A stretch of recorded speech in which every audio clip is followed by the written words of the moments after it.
You have been really excited for this moment for a long time, and finally it has happened. It's happened. We got a curling club starting tomorrow, and obviously I've talked about it a bunch. The gold medal winning team from the U.S., John Shuster, and was you the knew skip. him before, yes. right? Before he went over to the Olympics and they won the gold medal. You met him a couple here. years ago at the USA Nationals.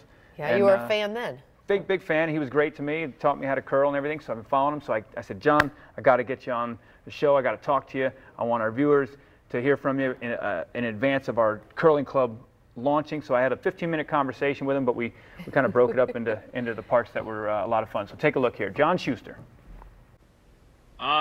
It's been good. We had a welcome home here last week, but haven't had a chance to get on the ice till just the last 15 minutes, and felt good to be back out there, essentially at home. You're on the 06 team. You won bronze, and then you were kind of the curling, the future of U.S. curling, and you were the skip on 2010 and 2014, and to go through what you went through, which had to be difficult. What did that part feel like, to go through, 2010 and 2014 and feel and have that curling community kind of, in some cases, almost turn against you? Yeah, I don't know that they just turned against me. It's just, the national coaches, they felt they maybe didn't have a choice but to try something different. But, I mean, the one thing they did know, I wasn't necessarily going to turn away or anything like that. And it actually probably even motivated me more to make any changes I needed to make, and to really show them that was by no means, 2014 was not the end of my career. And I mean, again, it propelled us, and we went and represented the U.S. at the 15, 16, 17 Worlds and won gold in the 18 Olympics. So I guess, all's well that ends well. The Mr. T started... suddenly was a massive curling fan, and I think it caught all of us by surprise too. When did you guys realize and see Mr. T was tweeting at you?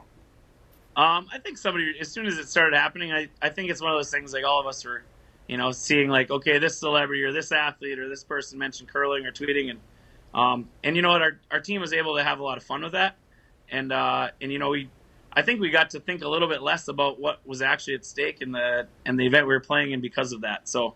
And that ended up being, pretty fun. Yeah, having him talk to us, it was, yeah, like Tyler keeps saying, it's exactly what you'd think it would be. He wasn't necessarily even trying to motivate us. He was just trying to be like, yeah, boys, like, you doing what you do, and it's just fun to watch, and keep being yourselves. You're making us all proud. Like, it was, yeah.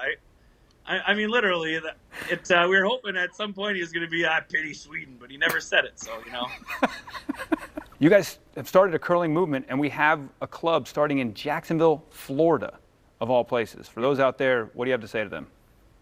All I would say is when you have a club available somewhere within driving range, or get out there and try it.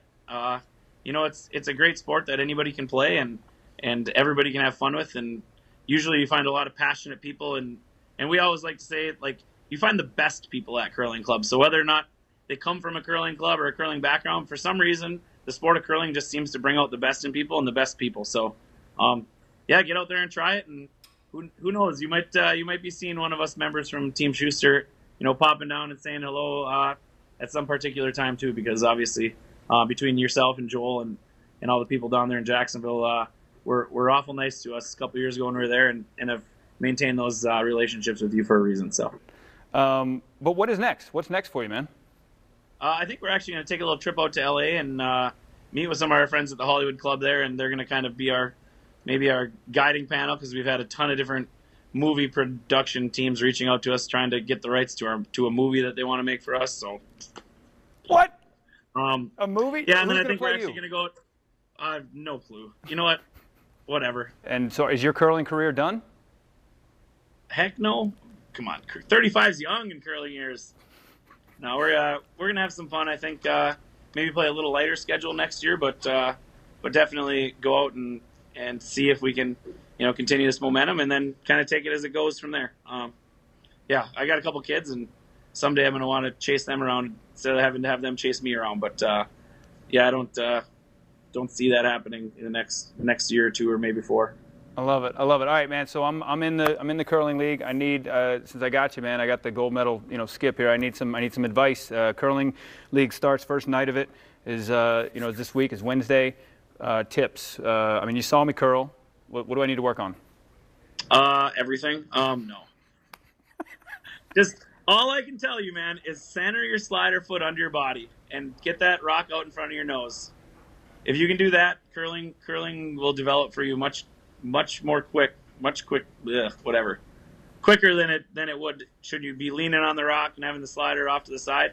If you can get that slider centered under your torso and the rock out in front of your face so you can see the line you're throwing at, good to go. All right. Those are good tips. Yeah, and I'm thinking, okay, so that's like makes it very simplistic, right? But then there's still a lot that goes into it, like what line and what are you aiming for? But he's neat. That's really cool. Yeah, really cool. You get a couple little things there. Like you said, they're going out to Hollywood. They got movie production companies trying to make a movie about the whole story. Oh, that's neat. Yeah, it was fun to watch him. I'm not going to lie. I enjoyed it. I didn't really understand what was going on, but it was still fun. Yeah, and his story, like we talked about there a little bit, when I talked about 2010 and 14, he was the skip on those teams in the Olympics for the U.S. and failed miserably. I remember, So bad so that like a term got made out of his last name calling when you Shuster it was a bad term, like a derogatory verb. Like now it's a comeback term, now it's a comeback term. Comeback for the win, for the gold. So to go through that, get kicked out of the high performance program, and then turn yourself around and come back up and win gold, I mean, it's just, it's a great story. It is.